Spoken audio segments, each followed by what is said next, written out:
Assalamualaikum warahmatullahi wabarakatuh. Perkenalkan, kami dari kelompok 7 akan menjelaskan mengenai exploration of platform virtualization atau eksplorasi pada platform virtualisasi dengan membuat mesin virtual pada VirtualBox dan Microsoft Hyper-V. Ini adalah anggota tim kami. Yang pertama, saya sendiri, Pradina Kurniasari dengan NIM 2018-53143. Yang kedua, Dels Ribut Aji dengan NIM 2018-53125. Yang ketiga, Andrian Ilham dengan NIM 2018-53116. Yang keempat, Iftah Lana Maula dengan NIM 2018-53095. Dan yang terakhir, Robi Adriansyah dengan NIM 2018-53033. Yang pertama, yaitu virtualisasi. Virtualisasi merupakan upaya untuk menghasilkan suatu bentuk virtual dari suatu yang bersifat fisik. Hal ini bisa berupa perangkat penyimpanan data maupun sistem operasi, termasuk juga pembuatan sumber daya tunggal seperti server. Jenis virtualisasi ini ada banyak, seperti perangkat keras, perangkat lunak, jaringan, data, dan memori. Istilah virtualisasi juga sudah dipakai sejak tahun 1960. Namun karena teknologi cloud computing belum booming seperti sekarang, istilah ini pun belum juga seberapa terkenal dari zaman sekarang. Virtualisasi juga bisa diartikan sebagai pembuatan suatu bentuk atau versi virtual atau suatu yang bersifat fisik, misalnya sistem operasi, perangkat, penyimpanan, atau sumber daya jaringan. Jenis virtualisasi. Virtualisasi bisa diimplementasikan ke dalam berbagai bentuk, antara lain network virtualization atau jaringan virtualisasi seperti VLAN, virtual IP, multilink, dan lain sebagainya. Yang kedua, memory virtualization. Contohnya, pooling memori dari node-node di cluster. Yang ketiga, application virtualization atau aplikasi virtualisasi seperti Dosemu atau Wine. Yang keempat, Wine Storage Virtualization, yaitu RAID dan LVM. Yang terakhir, platform virtualization seperti Microsoft Hyper-V, VirtualBox, VMware, dan lain sebagainya. Nah, dalam video kami kali ini, pembahasan kali ini akan menitik beratkan pada materi platform virtualization atau platform virtualisasi pada pembuatan mesin virtual di VirtualBox dan Microsoft Hyper-V. Perkenalan dulu mengenai platform virtualisasi, yaitu merujuk pada pembuatan mesin virtual yang bertindak sebagai sebuah komputer yang nyata dengan sistem operasi. Perangkat lunak yang dijalankan pada mesin virtual ini dipisahkan dari sumber daya perangkat keras yang mendasarinya.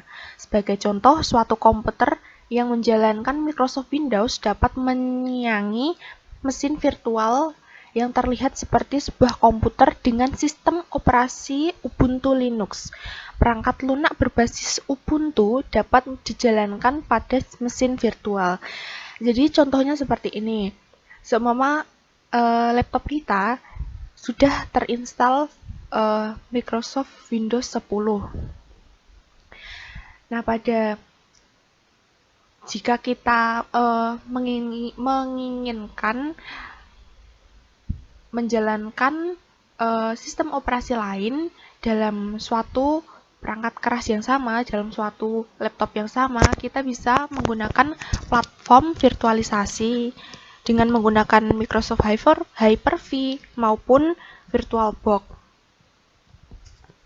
Jadi dalam suatu perangkat dapat menjalankan beberapa sistem operasi yang berbeda. Namun di sini juga dibatasi, perangkat kita atau laptop kita juga harus kuat, mumpuni untuk menjalankan beberapa sistem operasi tersebut. Yang pertama, kita akan menjelaskan mengenai VirtualBox.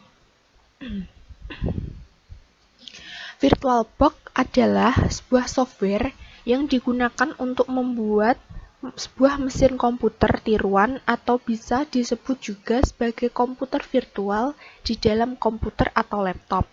Komputer tiruan ini dapat digunakan layaknya sebuah komputer sungguhan. Kita dapat bermain game, mendengarkan musik, menonton video, dan lain-lain. Tapi tentu saja pertama kita harus menginstal sistem operasi terlebih dahulu di dalamnya. Aplikasi ini biasanya digunakan untuk belajar menginstal atau mencoba sistem operasi yang baru, seperti Linux. Karena dengan aplikasi ini kita tidak perlu repot-repot membuat sebuah bootable ISO OS. Dan hal yang paling menarik adalah walaupun kita menginstal suatu sistem operasi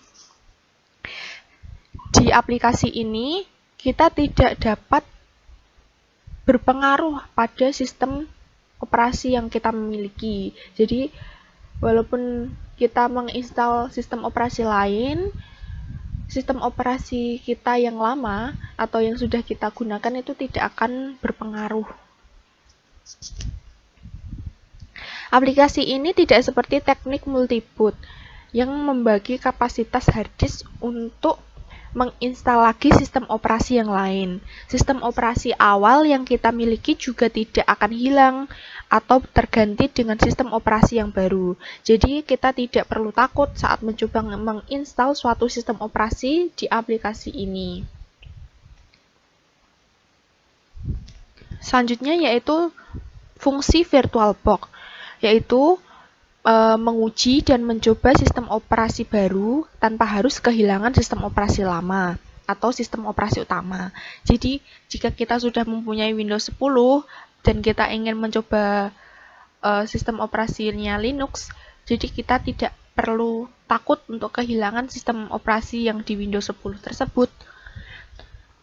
Yang kedua, menguji aplikasi tertentu yang tidak disupport pada sistem yang kita gunakan. Seumpama kita menginstal atau harus menggunakan suatu aplikasi untuk kegiatan pembelajaran kita. Namun sistem operasi yang kita miliki itu tidak mendukung aplikasi tersebut. Kita bisa menggunakan VirtualBox atau yang lain untuk menginstal sistem operasi baru dan menjalankan aplikasi tersebut. Begitu. Yang ketiga, untuk mensimulasikan berbagai macam topologi jaringan lokal sebagai virtual development environment seperti yang dimanfaatkan oleh Vagrant. Yang keempat, membangun beberapa virtual private server dalam satu hardware yang sama. Yang kelima, untuk mencoba sistem operasi baru yang baru dirilis atau masih dalam tahap uji coba. Yang terakhir, dapat juga digunakan untuk mencoba simulasi pengujian sebuah security, entah itu sistem operasi maupun website. Selanjutnya, kita akan membahas mengenai batasan VirtualBox. Sebelumnya, saya akan menjelaskan bahwa VirtualBox pertama kali dikembangkan oleh perusahaan Jerman Innotech GmbH pada Februari 2008. Innotech GmbH diakuisisi oleh Sun Microsystems dan menjadi milik Oracle. Dalam VirtualBox, kita dapat mensimulasikan berbagai macam sistem operasi sebanyak yang kita mau dan bisa menjalankannya bebarengan dalam satu waktu secara simultan.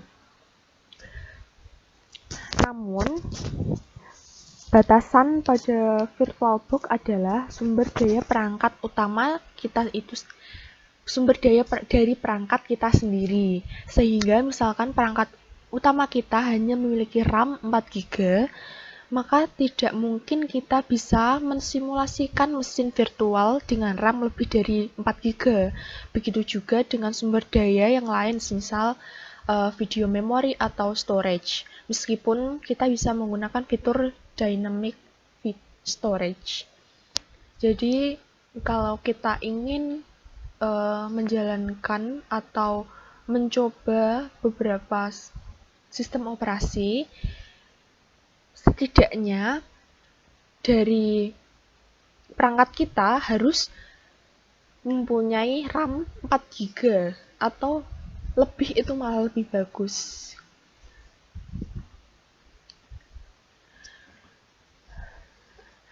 Selanjutnya yaitu tentang GUIS OS atau GUIS sistem operasi yang disupport oleh VirtualBox. Yang pertama ada Windows 10, 8, 7, XP, Vista, 2000, NT, dan 98. Yang kedua, Linux based dengan kernel 2.4 ke atas, yaitu Ubuntu, Debian, OpenSUSE, Mandriva, Fedora, RHEL, CentOS, Arch Linux, dan lain sebagainya. Yang ketiga, Solaris dan OpenSolaris. Yang keempat, macOS atau server Leopard dengan Snow Leopard. Yang kelima, OpenBSD dan FreeBSD. Yang keenam, MacDOS. Yang ketujuh, Haiku. Yang ke-8, RigOS. Dan yang terakhir, Android 86.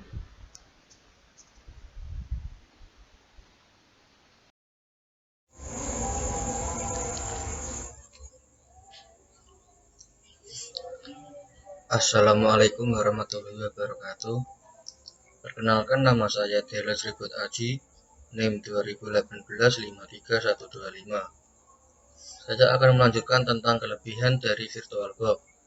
Ada beberapa kelebihan dari VirtualBox, diantaranya yaitu proses instalasi VirtualBox yang sangat mudah, VirtualBox mudah digunakan, VirtualBox menyediakan pengaturan-pengaturan yang lebih lanjut, VirtualBox juga gratis tanpa bayar. Ukuran VirtualBox software-nya kecil, lebih ringan dibandingkan dengan aplikasi sejenisnya seperti Virtual Machineware. Mendukung lebih banyak virtual hard disk, video memori, dan performa CPU bisa diatur presentasenya. Menawarkan built-in GUI berdasarkan wizard untuk mengkloni sebuah virtual machine. Menawarkan built-in virtual machine snapshot dan mendukung snapshot secara ganda. Mendukung berbagai penggambaran image disks, mendukung virtual monitor ganda bagi quest dari virtual machine. Dapat diinstal sistem operasi 10, Windows 7, Windows 8 Server, Solaris, OpenSolaris, FreeBSD. Upgrade versi minor yang ada lebih sering dilakukan. Tampilan built-in command line yang lebih komprehensif untuk membuat dan menjalankan virtual machine. Contohnya VirtualBox Manage. Selanjutnya adalah kelemahan dari VirtualBox. VirtualBox memiliki kelemahan. Beberapa di antaranya adalah VirtualBox tidak bisa mengakses perangkat yang membutuhkan koneksi USB dengan sempurna. Beberapa game yang full screen tidak berjalan, membutuhkan memori yang besar, dan Anda harus pandai-pandai mengatur resource memori untuk setiap virtual machine. Jika beberapa virtual machine dijalankan sekaligus, low atau kekurangan memori dapat membuat semua virtual machine yang sedang running menjadi hang atau crash. Fitur drag and drop tidak berfungsi pada banyak virtual machine. Network ID untuk satu buah virtual machine hanya 4 buah. VirtualBox terdapat juga kekurangan dalam hal keamanannya. Terdapat lebih banyak kode di dalam pemuat keamanannya. Fitur tambahan yang tersedia mungkin dapat meningkatkan efisiensi penggunaan dari VirtualBox. Akan tetapi, hal ini dapat membuat data-data yang ada di dalamnya juga rentan untuk disalahgunakan. NIT dari Ghost Virtual Machine terisolasi dari yang lainnya dan tidak dapat berkomunikasi antara yang satu dengan yang lainnya. Bridged networking atau host-only networking dibutuhkan jika virtual machine host butuh berkomunikasi antara yang satu dengan yang lainnya pada jaringan two-layer. Tidak mendukung bantuan virtualisasi network. Tidak mendukung penggunaan jenis USB 3.0.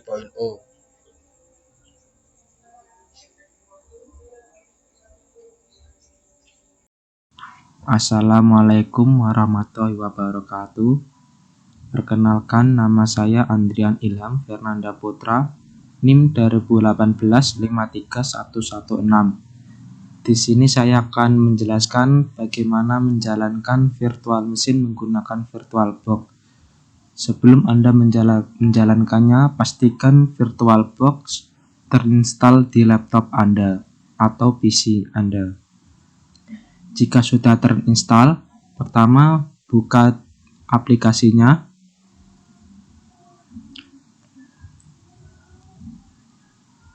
Nah, ini dia tampilan awal dari VirtualBox. Yang pertama di sini kita klik New.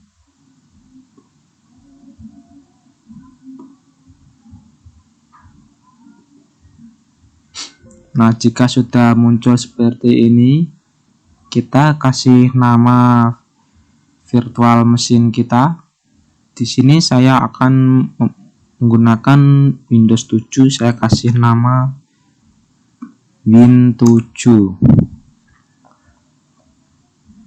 Nah, ini mesin folder letak VirtualBox kita. Di sini Anda bisa mengganti letaknya. Nah, ini menentukan tipe Microsoft OS kita yang akan diinstal. Di sini terdapat berbagai pilihan, sesuaikan apa yang kita ingin installnya. Di sini saya akan menggunakan Microsoft Windows. Setelah itu versi Windows apa yang akan Anda install. Di sini saya menggunakan akan menginstal Windows 7 64-bit. Jika sudah, klik next. Nah, ini sesuaikan ukuran memori virtual machine Anda. Di sini saya menggunakan 2048 MB saja sudah cukup untuk Windows 7. Jika sudah, klik next. Nah, di sini ada berbagai pilihan virtual hard disk-nya. Saya memilih create virtual hard disk now.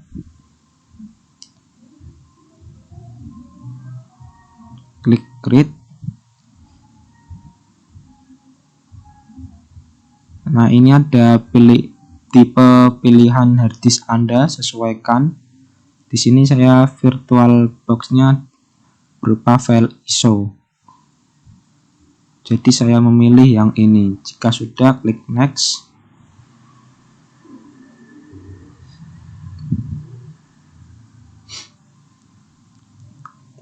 Jika ini pilih dynamically allocate saja, sudah, klik next. Ini milih file lokasinya.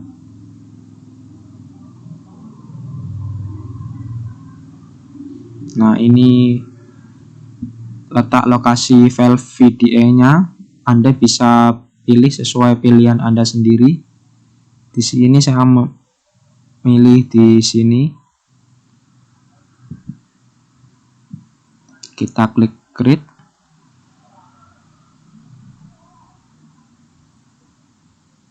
Nah, jika sudah muncul seperti ini, kita klik start.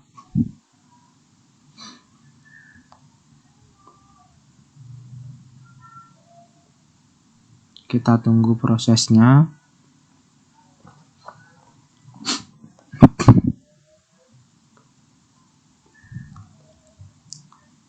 Di sini kita pilih, kita cari letak file ISO kita ada di mana. Kita klik ini.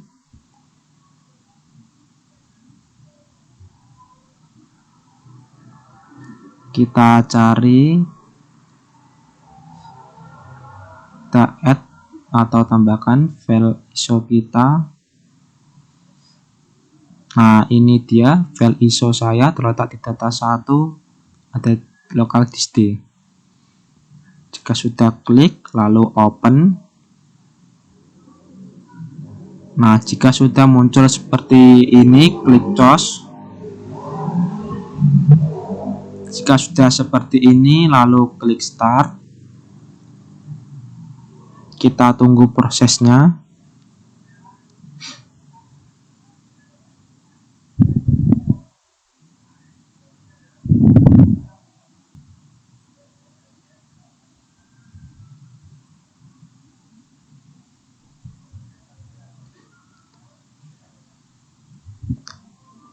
Itu dia cara menggunakan virtual machine menggunakan VirtualBox. Sekian dari saya. Selanjutnya adalah Microsoft Hyper-V. Hyper-V disebut virtualisasi berbasis hypervisor. Hypervisor bisa disebut perangkat lunak atau firmware yang membuat mesin virtual. Microsoft Hyper-V adalah teknologi virtualisasi yang dibesut oleh Microsoft. Bermula dari pembelian virtual PC dari Connecticut dan diikuti peluncur Microsoft Virtual Server 2005. Virtualisasi terus dikembangkan dan saat ini sudah berganti nama menjadi Hyper-V. Microsoft Hyper-V. Hyper-V adalah virtualisasi berbasis hypervisor. Sedangkan hypervisor dikenal sebagai Virtual Machine Manager atau VMM. VMM sendiri adalah salah satu dari teknik hardware virtualization yang memungkinkan beberapa sistem operasi dikenal sebagai guest yang berjalan di atas sebuah host komputer. Guest pada dasarnya akan berbentuk sebagai file. Microsoft memperkenalkan fitur baru yang disebut Hyper-V. Bersama peluncuran sistem operasi Windows 8, digunakan untuk menggantikan program virtual PC lama.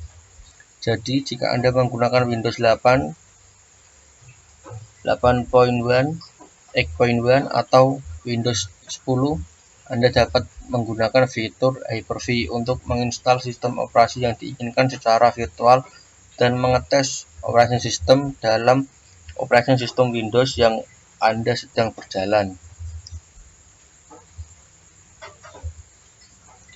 Batasan Microsoft Hyper-V. Syarat PC atau laptop yang bisa menjalankan Hyper-V, tetapi ada beberapa batasan yang harus diketahui. Antara lain, Hyper-V hanya dapat diinstal di Windows 8, 8.1 atau Windows 10 edisi Pro dan Enterprise. Hyper-V hanya dapat diinstal di Windows 8, 8.1 atau Windows 10 edisi 64 bit. RAM komputer harus 4 GB atau lebih. BIOS komputer Anda harus mendukung hardware virtualization. Semua PC dan laptop baru sudah mendukung ini. Singkatnya, Microsoft Hyper-V adalah hypervisor asli Windows. Anda dapat menggunakan Hyper-V untuk membuat mesin virtual pada Windows 10 Pro, Enterprise, dan edisi edukasi 64 bit. Semuanya tanpa menginstal perangkat lunak pihak ketiga. Hyper-V menjalankan setiap mesin virtual dalam lingkungan yang terisolasi. Kita dapat menjalankan lebih dari satu mesin virtual Hyper-V secara bersamaan. Selama perangkat keras sistem Anda dapat mengatasi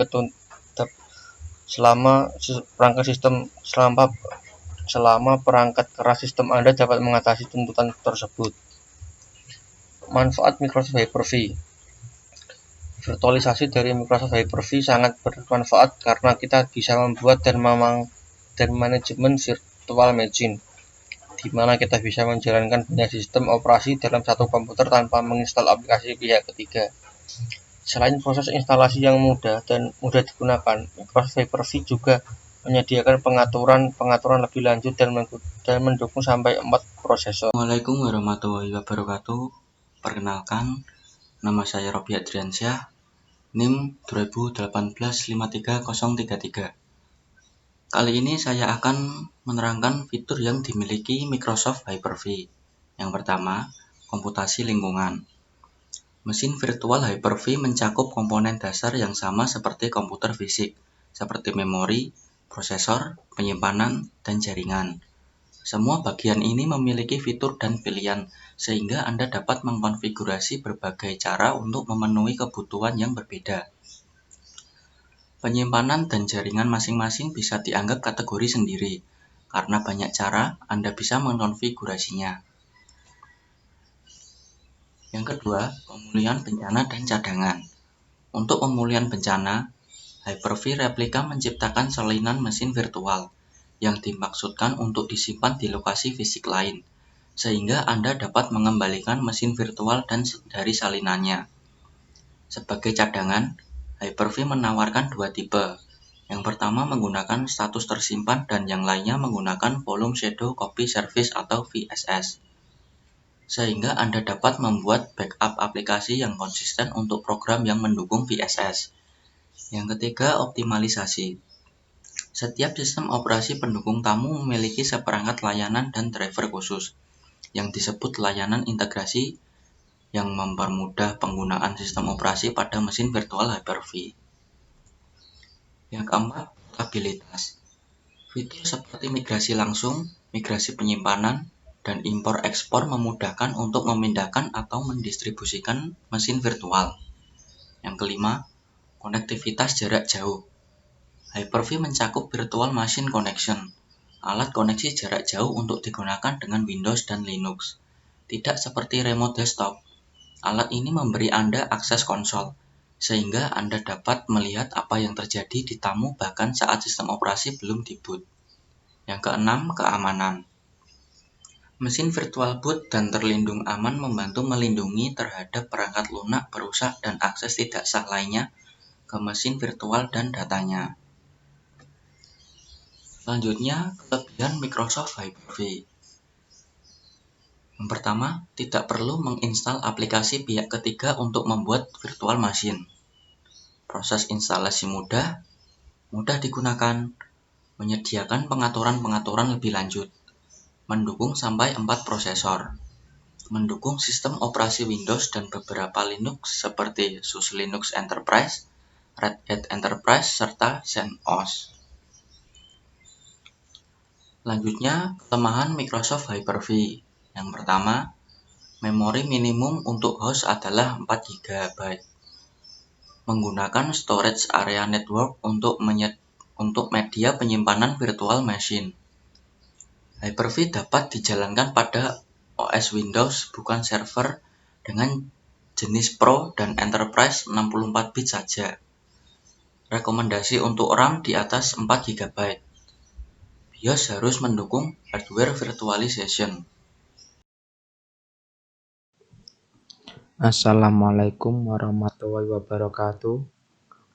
Perkenalkan, nama saya Iftahlana Maula, NIM 2018-53095. Di sini saya akan menjelaskan bagaimana menjalankan virtual machine menggunakan Hyper-V.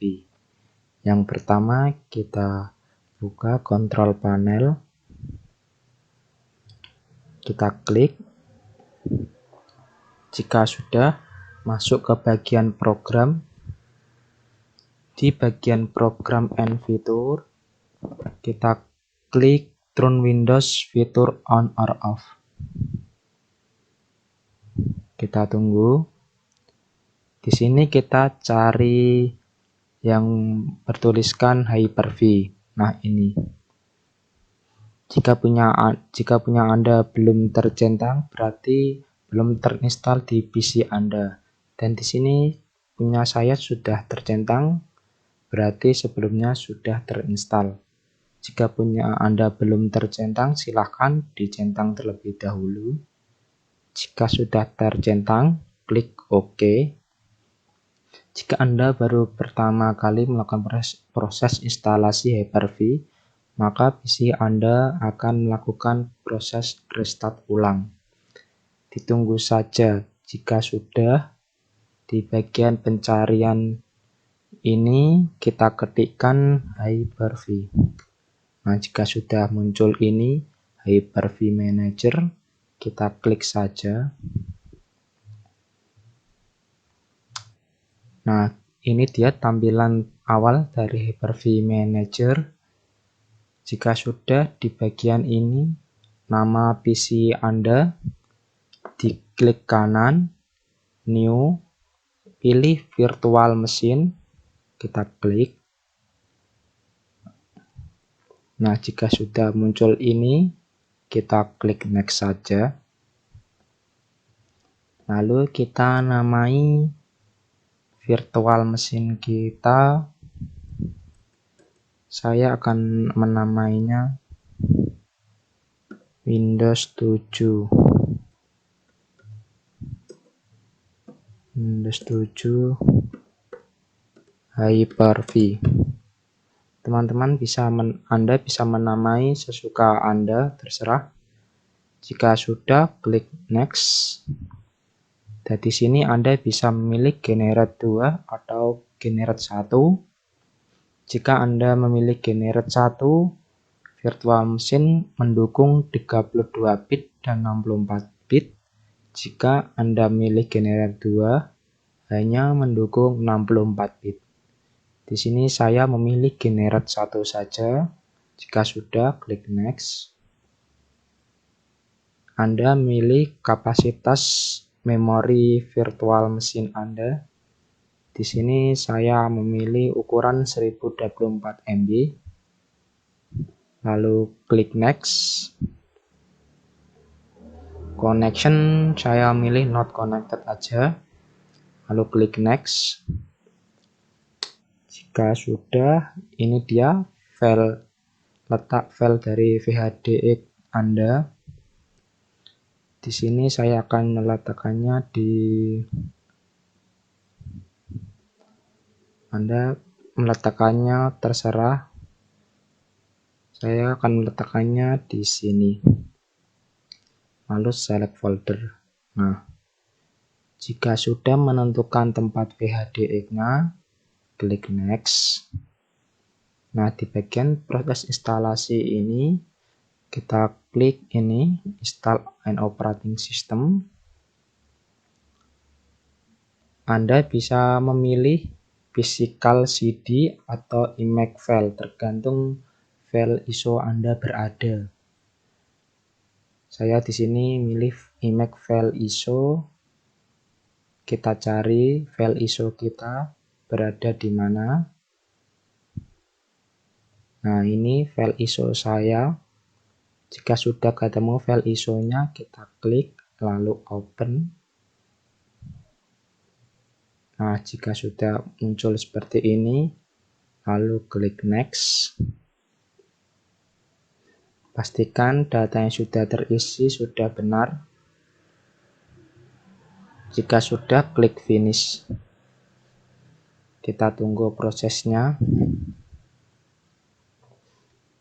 Nah, jika sudah muncul seperti ini di bagian virtual machine, kita double klik di bagian ini. Kita tunggu. Nah, ketika sudah muncul seperti ini, kita klik start. Kita tunggu prosesnya. Sedang melakukan proses instalasi. Nah, kita tunggu. Di sini saya tadi menginstal Windows 7.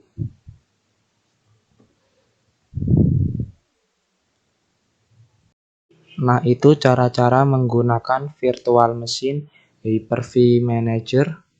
Sekian dari saya.